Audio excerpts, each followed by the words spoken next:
The alarm screamed through the communication center on Vidian 7. Station technician Zythe's 3 eyes widened as the distress signal decoded. On his screen, his manipulator appendages trembled as he read the message. The Talaxian colony on Threshold 9 was under attack. The Vraxian horde had arrived with warships and soldiers. The peaceful Talaxians had no weapons, no defenses, nothing to stop the invasion. They had maybe 3 days before complete destruction. Zealith immediately forwarded the message to the Galactic Council. Within an hour, representatives from 40 different species gathered in the Great Chamber. The chamber floated in space, surrounded by stars, a symbol of unity among the civilized worlds. Today, that unity was about to be tested. Ambassador Kelvin of the Rashani stood first. His species was tall and thin, with skin like polished silver. They came from a world of gentle rains and warm sunshine. The Vraxians are requesting our non-inference. They claim Threshold 9 as conquest territory under old war rights. Old war rights are barbaric, spoke Ambassador Thorala, a floating being of pure thought encased in a protection sphere. But the Vraxians are also dangerous. Their warriors are bred for combat. They know nothing but war. The council chamber filled with nervous chittering and worried songs. Every species present knew the truth. The Vraxians were strong. Their home world had taught them to fight, to survive, to conquer. Most council species had evolved on Paradise worlds. They were scientists and artists, traders and philosophers. They studied the stars and composed beautiful music. They did not know war. We should vote, said the council speaker, an ancient being whose species had founded the council 3,000 years ago, all in favor of mounting a rescue mission to Threshold 9. Silence filled the chamber. Not a single manipulator, tentacle or appendage rose in support. The speaker's expression showed deep sadness. Then it is decided. We will send our condolences to the Talaxians and preserve their cultural records. May their memory live in the galactic archive. 50 light-years away, Captain Jiwen stood on the bridge of the human vessel Defiant Dawn. She was reviewing supply manifests when her communications officer called out, "Captain, I'm picking up that distress call. The one from Threshold 9. The council just voted to abandon them." Jiwen looked up sharply. She was not a tall woman, standing just 5'12" ft, but her crew knew that look. It meant someone was about to have a very bad day. "Show me the signal." The message played on the main screen. A Taxian elder spoke in a trembling voice. "Please, anyone who can hear this. They are killing us. Our children are hiding in the shelters. We have no weapons. We never needed weapons. Please help us, please." The bridge fell silent. Jiwen's second officer, Commander Huan, stepped beside her. He was a calm man who rarely showed emotion, but his jaw was tight with anger. The council voted no. All 40 species voted to let them die. Communications officer confirmed. Jiwen made her decision in 3 seconds. "Helm, set course for Threshold 9, maximum burn. I want us there in 30 hours. Captain Hun said carefully.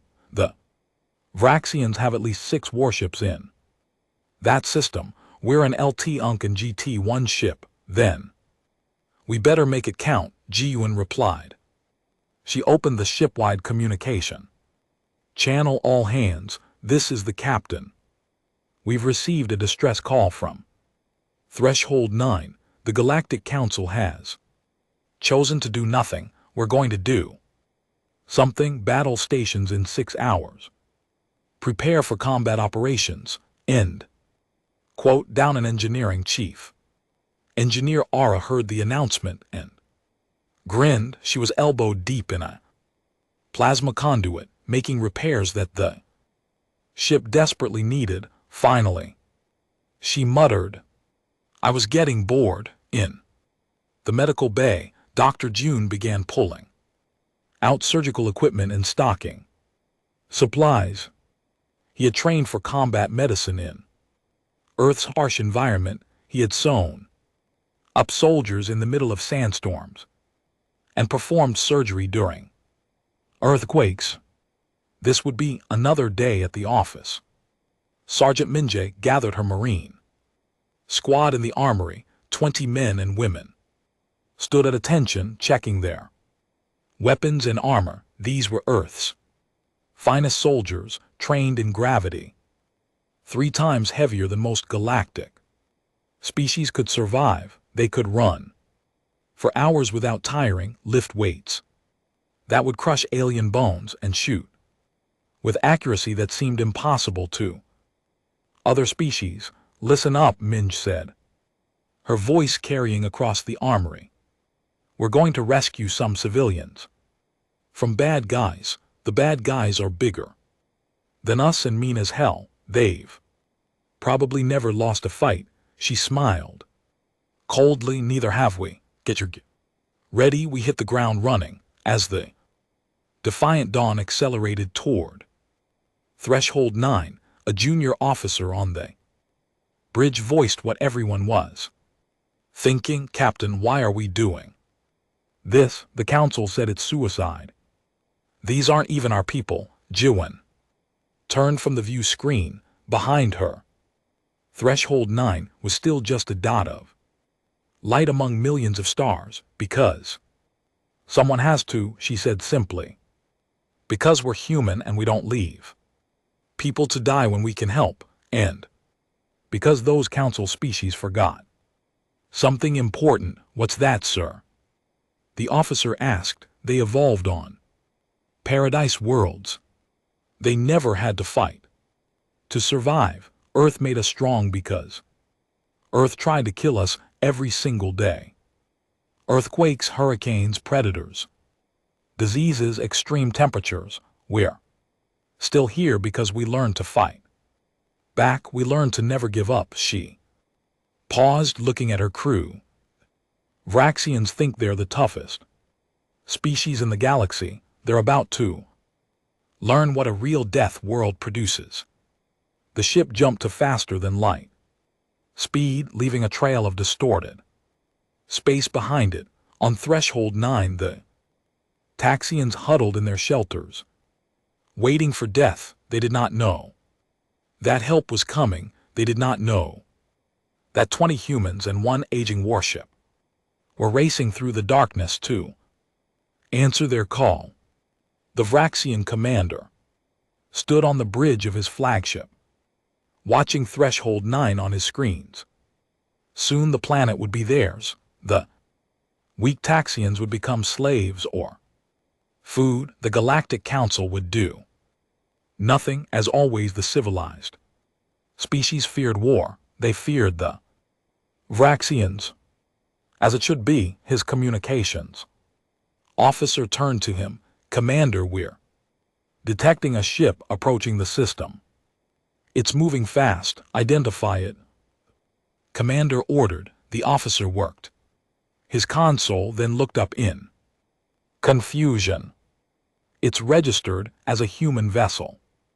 Species designation Earth. They're broadcasting that they received the distress call and are responding. The commander laughed, a harsh sound that echoed through the bridge. Humans, the new species, the ones from that ridiculous death world.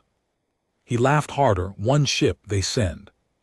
1 ship. This will be amusing. When they arrive, we will destroy them quickly. Then we will find their home world and teach them what happens to those who interfere with the Vraxian Horde, but as the defiant dawn dropped out of faster-than-light travel at the edge of the system, the Vraxian commander would learn that some lessons are taught by the galaxy's best teachers, and humanity had graduated from the hardest school in the universe. The defiant dawn materialized at the edge of the Threshold 9 system in a flash of twisted light. On the bridge, Captain Juan studied the tactical display with cold focus. 6 Vraxian warships orbited the planet in a blockade formation. They were massive vessels, each one twice the size of her ship. Their weapons were already powering up.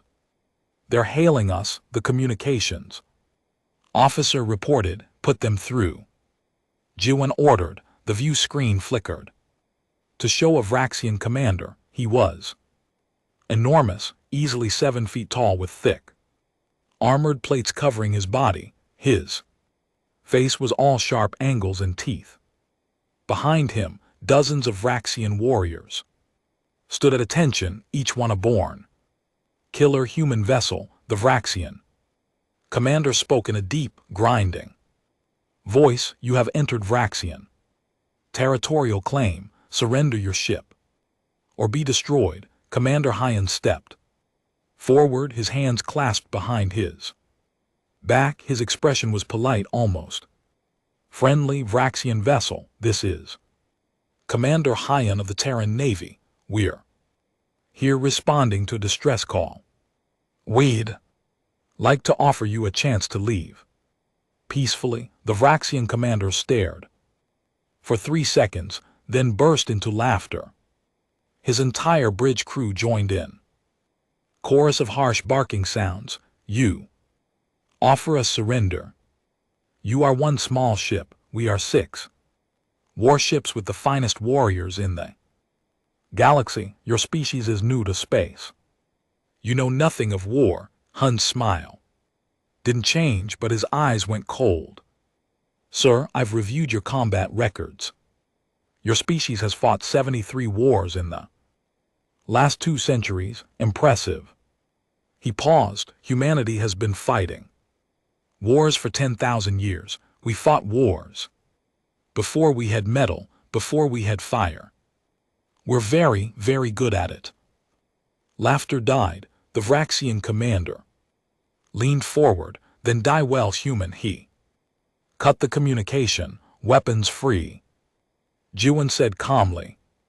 "Target their engines and weapons. I want them alive if possible." The Defiant Dawn's rail guns opened fire. The weapons had been designed to operate in Earth's intense magnetic fields and thick atmosphere. In space, they hit like the fist of an angry god. The first Vraxian ships' shields collapsed under the initial volley. The second shot punched through their armor like paper. 2 more ships took critical damage before they could return fire. The Vraxian weapons hit the Defiant Dawn's shields. They were powerful weapons designed to break through any defense. They barely made the human shields flicker. Earth's constant radiation bombardment from its active sun had taught humanity to build shields that could handle anything. 3 enemy ships disabled, the tactical officer reported. "The other 3 are breaking formation. They're trying to board us," Hyan observed. "Gutsy, let them come," Juan replied. "Sergeant Minj, you have incoming guests deep in the ship's corridors." Sergeant MJ received the message and smiled. She stood with her squad of 20 Marines, each one carrying weapons that would break the arms of most galactic species. From recoil alone, you heard the "Captain, we've got company. Remember the rules." Short controlled bursts. "We're in a spaceship, not a firing range." The Vraxian boarding pods slammed into the Defiant Dawn's hull. Cutting torches burned through the outer armor. 50 Vraxian warriors poured into the Corridors, roaring war cries that would freeze the blood of any civilized species. They were massive creatures, built like tanks covered in natural armor that had evolved to stop predator attacks. They rounded a corner and found the human marines waiting. The Vraxians hesitated for just a moment, confused. These humans were small, barely 6 ft tall. They wore armor, yes, but it looked light. They carried weapons, but the Vraxians had faced weapons before.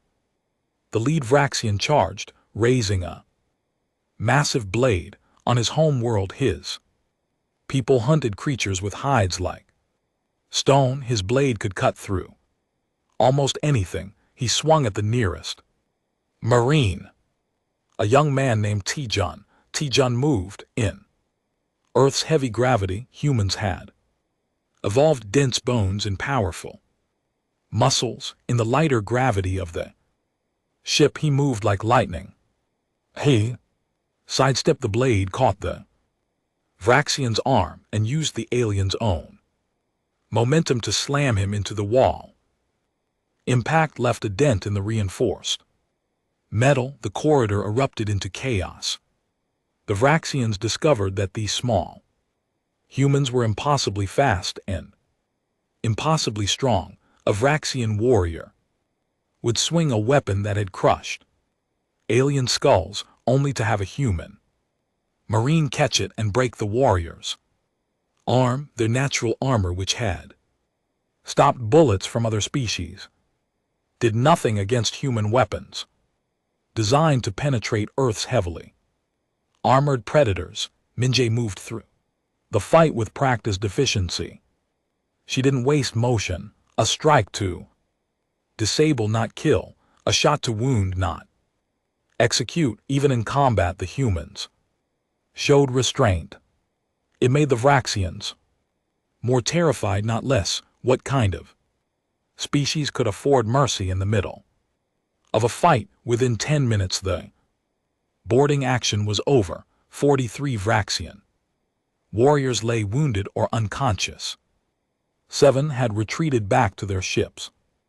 Not a single human was seriously injured. Bridge corridors are clear. Minjay reported, "We have prisoners requesting medical attention. Send them to Dr. June." Ji-Yuan ordered. "Helm, take us down to the planet. It's time to finish this." The Defiant Dawn broke through the orbital blockade and descended toward Threshold 9. The planet was beautiful from orbit, covered in soft blue oceans and green continents. It had light gravity, thin atmosphere, and gentle weather for the Talaxians. It was paradise. For humans, it felt strange. As the ship entered the atmosphere, Sergeant Minjay and her squad prepared for deployment. They checked their weapons, their armor, their supplies. Below them, Vraxian forces had landed 3 battalions. Around the Taxian colony, over 2,000 warriors against 20 marines. "All right, people," Minjay addressed her squad. "Remember your training. This planet has 1/3 Earth gravity. That means you can jump 3 times higher and run 3 times longer. Don't get cocky. The enemy is still dangerous." She paused, "But they've never fought humans before. Let's show them why Earth is classified as a Class 1-2 death world." The Defiant Dawn landed on the outskirts of the Talaxian colony. The boarding ramp lowered and the Marines deployed. The moment they stepped onto Threshold 9's surface, they felt the difference. Everything felt lighter, easier. It was like training with weights and then suddenly taking them off. The Taxians emerged from their shelters slowly. Carefully, they were small creatures, barely 4 feet tall, with delicate frames and large frightened eyes. Elder Tivix, their leader, approached the humans. He moved slowly, his body language showing submission and fear. Jiwen removed her helmet. She smiled gently at the elder. We received your distress call. We're here to help. Tivik stared at her. These humans were covered in armor and weapons. They had arrived in a warship. They had broken through a Vraxian blockade, and yet this human woman smiled at him with genuine kindness. The council said no one would come, he whispered. The council was wrong, Jai replied. Now let's get your people somewhere safe. We have work to do. On the horizon, the Vraxian ground forces were gathering. They had seen the human ship land. They had received reports of the orbital battle. Surely no species could defeat Vraxian warriors so easily. They prepared to march on the colony. Confident in their superiority, they were about to learn the difference between a warrior species and a survivor species. The Vraxians had evolved to conquer, humans had evolved to endure. And on a planet where the environment tried to kill you every single day, endurance was everything. The Vraxian ground commander watched his warriors assemble in perfect formation. 2,000 of the finest soldiers in the galaxy stood ready to march. They carried weapons designed to break through fortified positions. They wore armor that had turned back the weapons of a dozen conquered species. They had never known defeat. Forward, the commander ordered. The army began to march toward the Talaxian colony. 3 mi away, the ground shook with their footsteps. Their war cry echoed across the plains. They were death walking, unstoppable and inevitable. 300 yards from the colony's edge, the first mine exploded. 20 Vraxian warriors were thrown into the air. Before they hit the ground, gunfire erupted from concealed positions in the rocks. The Vraxians had never encountered this kind of warfare. They fought in formations, in open battle, with honor and tradition. These humans fought like ghosts. Marine Siajan lay in his concealed position behind a ridge of rocks. Next to him, his spotter called out ranges and wind speed. Not that wind mattered much on Threshold 9. The thin atmosphere barely moved, but old habits kept you alive. Target 11-00800 YD, his spotter said. Siajan adjusted his aim. On Earth, this would be a difficult shot. The thick atmosphere, the wind, the heavy gravity pulling the bullet down. Here it was almost too easy. He squeezed the trigger. The Vraxian commander fell. A clean shot through his shoulder. Not lethal. The humans were still trying not to kill unnecessarily. The Vraxian army scattered, looking for cover, but the plains offered little protection. More explosions ripped through their ranks as they triggered additional mines. Corporal Yuna had spent 6 hours the previous night planting those mines using spare parts from the Defiant Dawn's engineering bay. Chief Engineer Ara had watched her inventory disappear with growing horror. You're using my thermal regulators as explosive charges. They work great, Yuna had replied cheerfully. The energy output is perfect for this atmosphere. Those cost 8,000 credits each, Ara had protested. Human lives are priceless, Yuna had answered, and Ara couldn't argue with that. Now those expensive parts were doing their job. The Vraxian advance stalled as their warriors sought cover that didn't exist. The humans controlled the high ground, the approaches, and the sightlines. Every tactical advantage belonged to them. The Vraxian second in command rallied his troops. He was a veteran of 30 campaigns. He had led armies across hostile worlds. He would not be defeated by 20 soldiers. No matter how skilled, he organized flanking maneuver, sending 500 warriors around the rocky hills to approach from the east. Sergeant Minjay watched them come. She had positioned her squad in 3 layers of defense. The outer layer was delaying and harassing. The middle layer was the killing zone. The inner layer protected the colony directly. Squad 2, they're coming your way. Let them get close. The Vraxians crept through the eastern approach. Confident they had found the humans' weakness, they moved quietly using hand signal, professional soldiers executing a tactical maneuver. They were 50 yards from the colony's edge when they realized their mistake. The humans had let them come close on purpose. Squad 2 opened fire from 3 directions simultaneously. The Vraxians found themselves in a crossfire with no cover. Their armor could stop most weapons, but human weapons weren't designed to stop. They were designed to punch through Earth's predators, creatures with hides like tank armor. The Vraxian warriors fell back, dragging their wounded. They had lost a quarter of their flanking force. In less than 2 minutes, the second in command stared in disbelief. These humans fought like they could see the future, like they knew every move before it happened. What he didn't know was that humanity had spent 10,000 years fighting itself.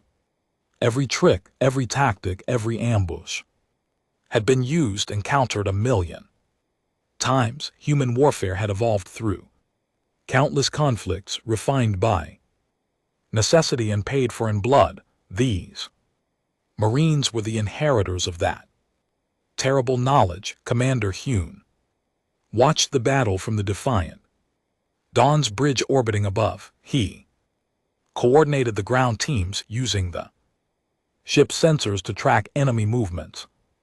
Minjay, you have a group of 50 breaking off to the south. Looks like they're trying for the shelters. On it, Minjay replied. She pulled 3 Marines from the line and moved to intercept.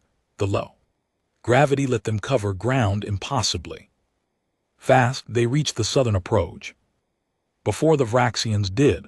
The 50 Vraxian warriors saw 4 humans blocking their path and laughed.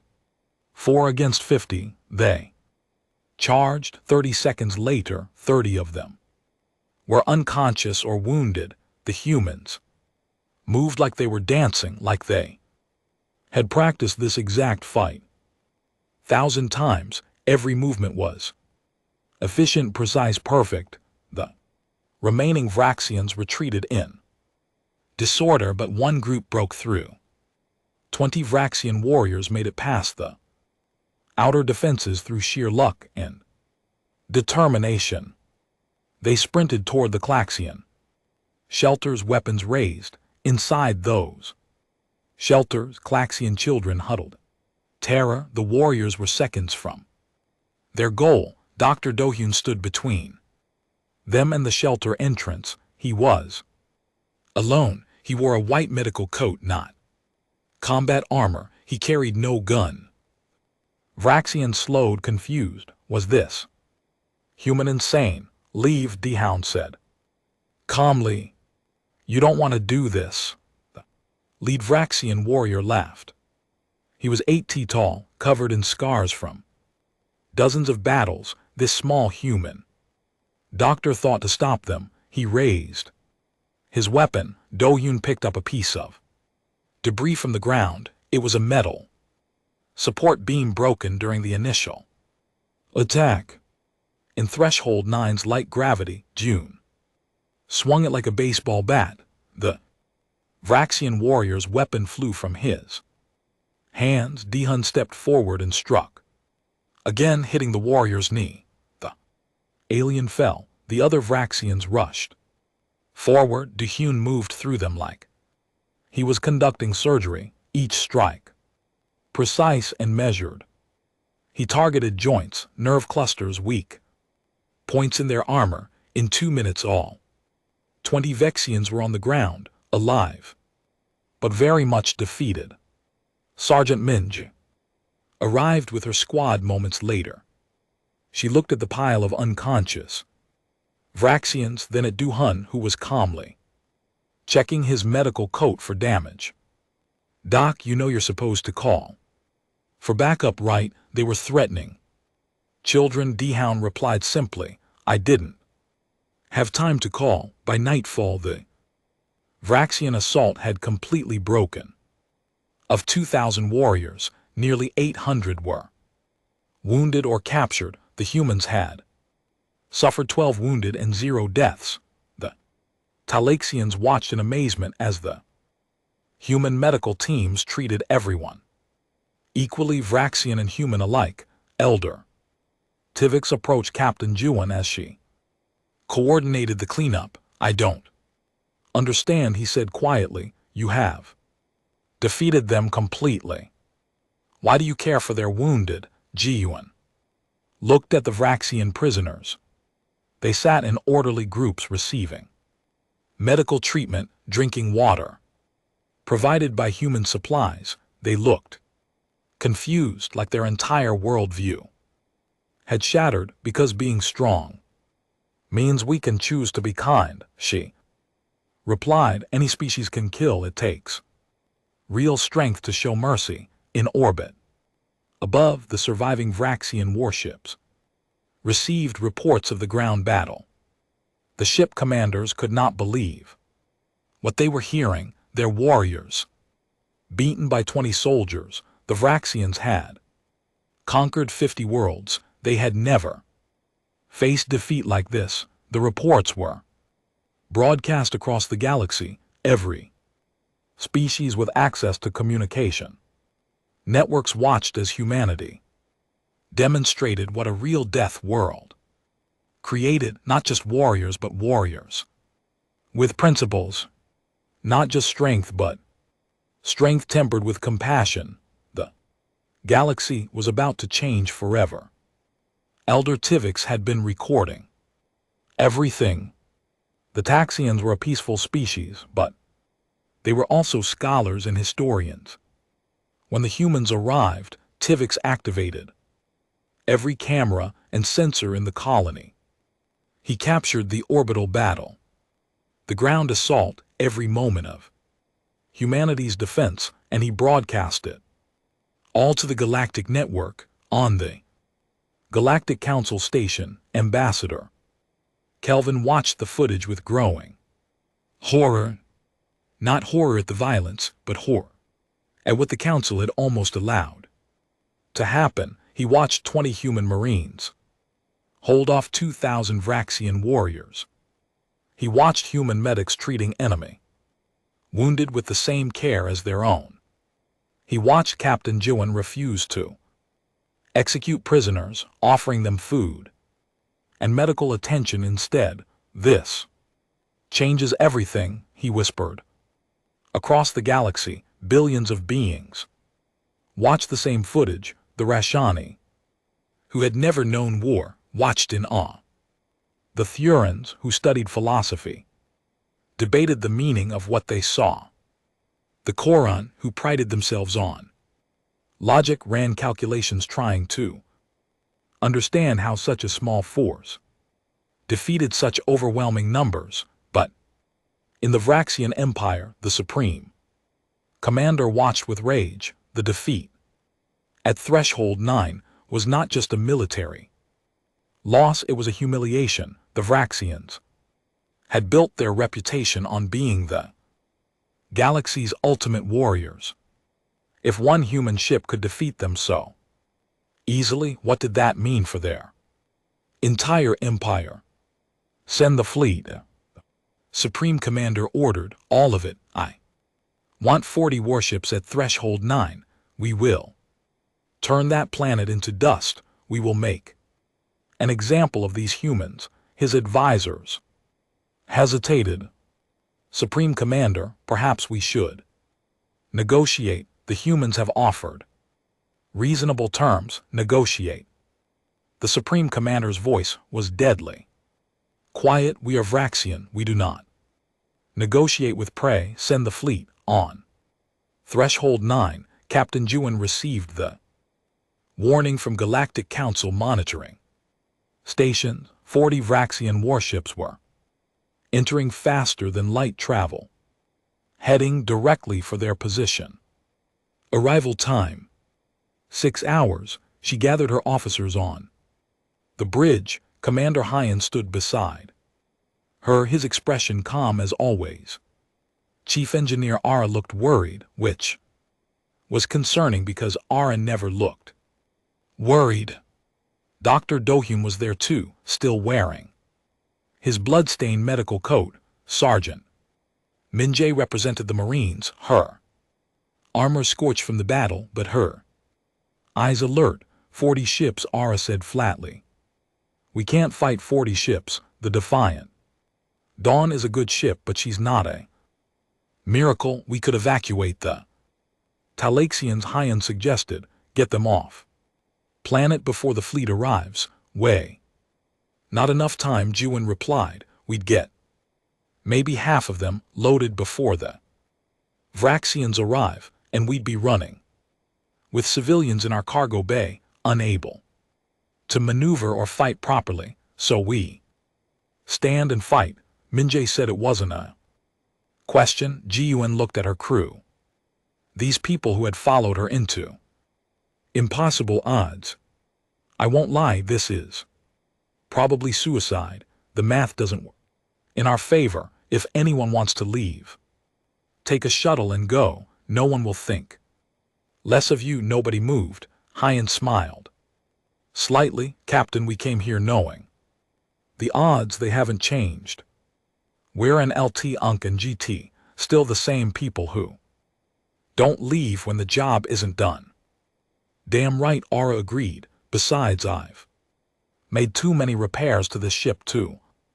Let the Vraxians blow it up before G1 could respond. The communications officer interrupted.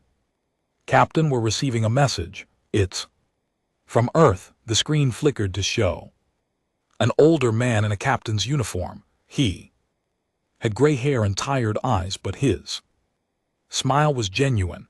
Hello, Ji-Yuan. It's been a while, Captain June. Ji-Yuan breathed. D-Hun had been her mentor.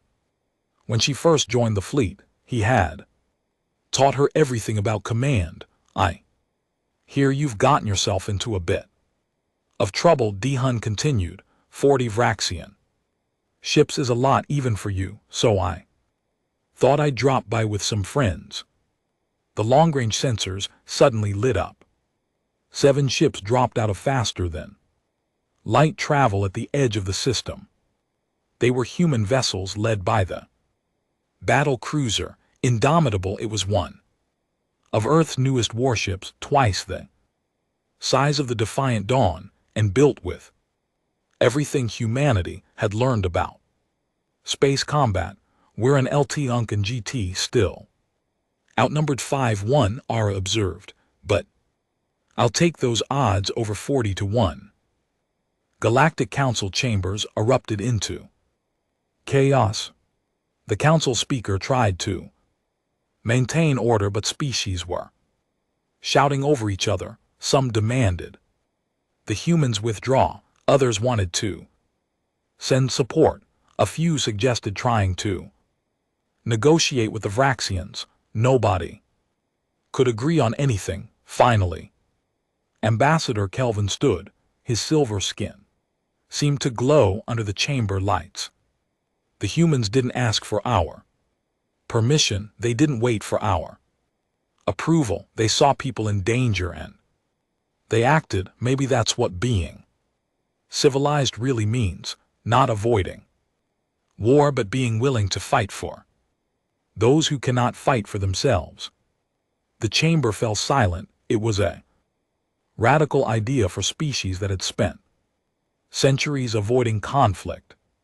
But watching the footage from Threshold 9, seeing humans risk everything for strangers, it was hard to argue against. The Vraxian fleet arrived at Threshold 9. in a formation designed to inspire terror. 40 massive warships, weapons charged, shields at maximum. The Supreme Commander himself led from his flagship. He opened a communication channel to the human vessels. "This is your last chance," he announced. "Surrender now, and we will make your deaths quick," Captain DeHune replied. His voice was calm, almost friendly. "Supreme Commander, I'm going to give you the same chance. Leave now, take your fleet and go home. We don't want to destroy you, but we will if we have to." The Supreme Commander laughed. 8 ships against 40. You are either insane or stupid. Actually, we're just human. The Vraxian fleet opened fire. Space lit up with weapons, fire, missiles, and energy beams. It was enough firepower to destroy a small moon. The human ships scattered, their formation breaking into 8 individual units that moved independently, like a school of fish evading a predator. The Vraxians had never seen tactics like this. They were used to battles where ships formed lines and traded fire until one side broke. These humans darted and weaved, concentrating fire on single targets before breaking away. They used the planet's gravity well too. Slingshot around, gaining speed and changing vectors impossibly fast. The Indomitable took the lead, its heavy armor absorbing hits that would lesser ships. DeHune commanded his fleet like he was conducting an orchestra, each ship playing its part in a deadly symphony. The Defiant Dawn, smaller and faster, slipped through gaps in the Vraxian formation, targeting weapons and engines. They fly like maniacs. A Vraxian tactical officer reported to his commander. They fly like prey. Running scared, the Supreme Commander replied, but he was wrong. The humans weren't running, they were hunting. Battle raged for 6 hours. Space around Threshold 9 became a graveyard of damaged ships and debris. The Vraxians fought with discipline and power, but the humans fought with experience earned from surviving Earth's ruthless environment. They fought with tactics refined through 10,000 years of warfare. They fought with the knowledge that below them innocent people depended on their victory. When the battle ended, 28 Vraxian ships were destroyed or 2 damaged to continue fighting. The human fleet was battered and scarred, but all 8 ships remained operational. The Supreme Commander stared at his tactical display in disbelief. His fleet, the pride of the Vraxian Empire, had been defeated by 8 ships, crewed by Deathworlders. Captain Jiwan's voice came through on the communication channel. "Supreme Commander, this is over. Stand down." The Supreme Commander looked at his remaining ships, his wounded crews, his shattered formation. For the first time in his life, he understood defeat, not just military defeat, but the defeat of his entire world view. The Vraxians were not the galaxy's greatest warriors. They had simply never fought anyone who had survived what humanity survived. "We surrender," he said quietly. Those 2 words would echo through the Vraxian Empire for generations. The surrender was broadcast across every communication channel in the galaxy. Species that had feared the Vraxian Empire for centuries watched as the Supreme Commander knelt before Captain Jiwan on the bridge of the Indomitable. The powerful warrior who had never bowed to anyone bent his head. In defeat, Jiwan stood before him, exhausted from the battle. Her uniform was stained with sweat and blood, but her voice was steady. "Supreme Commander, I'm offering you terms. Withdraw all Vraxian forces from Taxian space.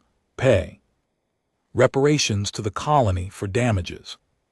Accept mediation from the Galactic Council for future disputes. Do you accept? After the Supreme Commander looked up, confusion in his eyes. You do not demand our execution, our enslavement.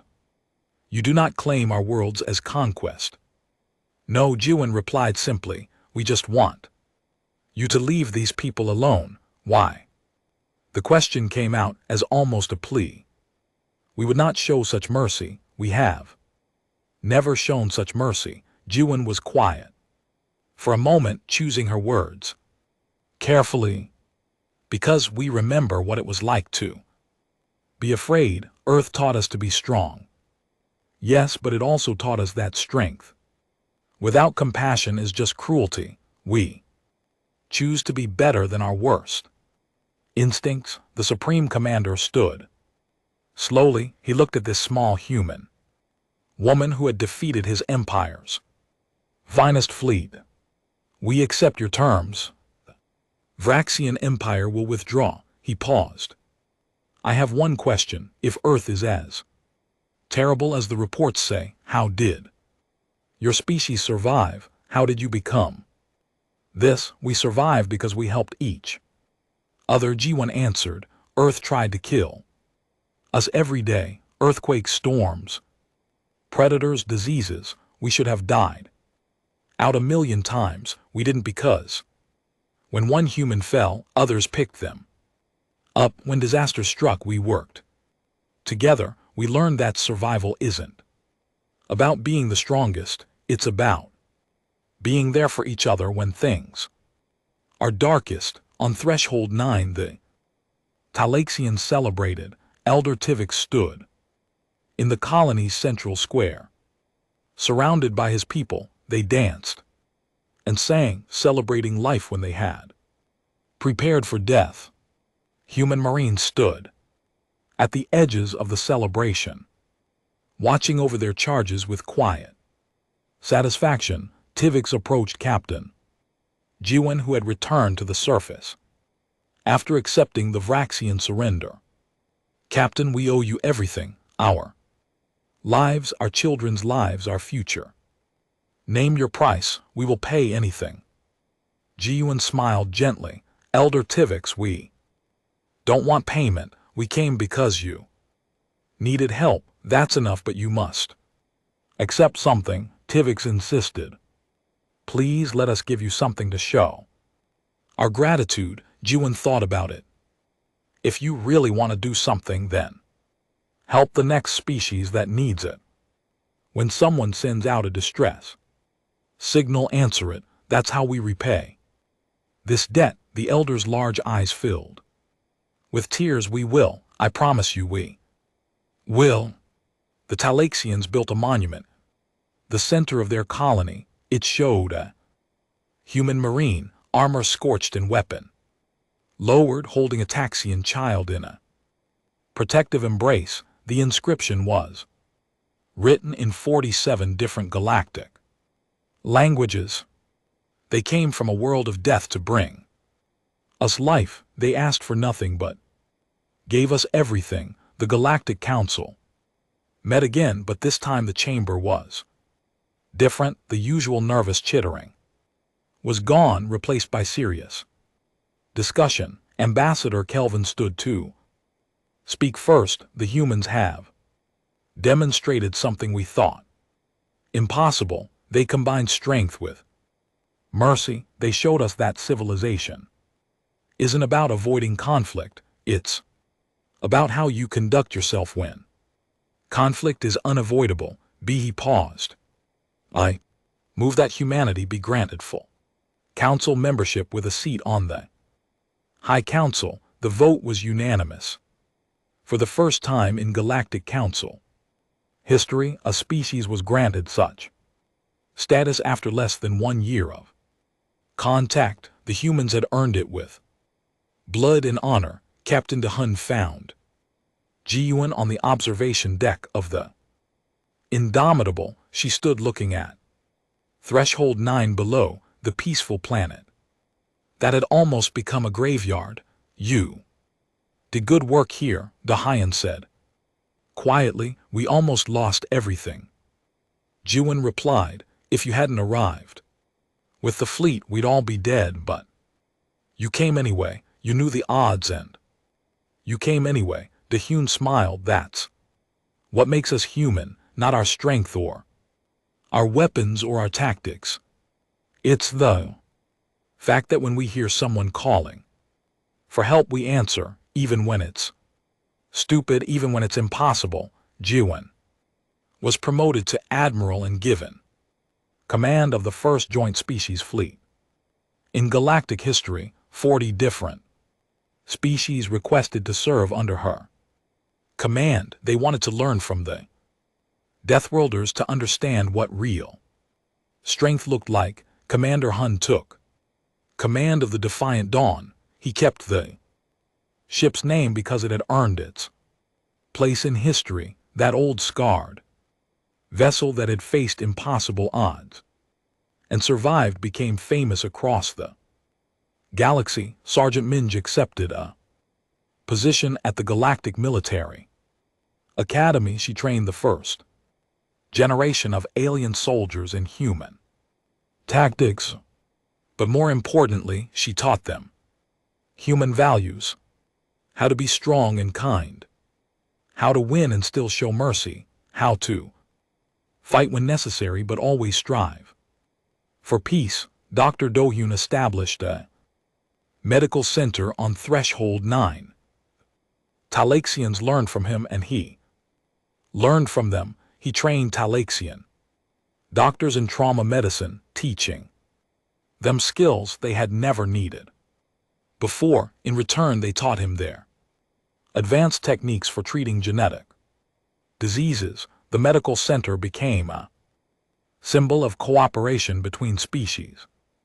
Chief Engineer Ara finally got her vacation. She spent it on a Galactic Council space station arguing with alien engineers about proper ship design. She enjoyed every minute of it, convincing 3 different species to redesign their vessels using human principles. Ships across the galaxy became stronger, more resilient, built to endure rather than just to function. 1 year later, Admiral Juan returned to Threshold 9 for the anniversary celebration. The colony had grown with new structures built by a dozen different species working together. The Talaxians had become advocates for the vulnerable, using their experience to help others.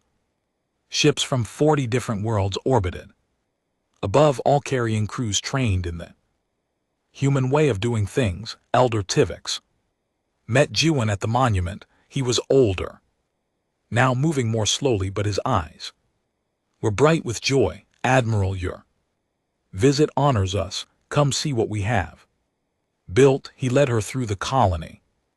There were schools teaching mixed classes of Taxian and alien children, medical centers staffed by doctors from a dozen worlds, defense forces trained to protect but taught to show restraint.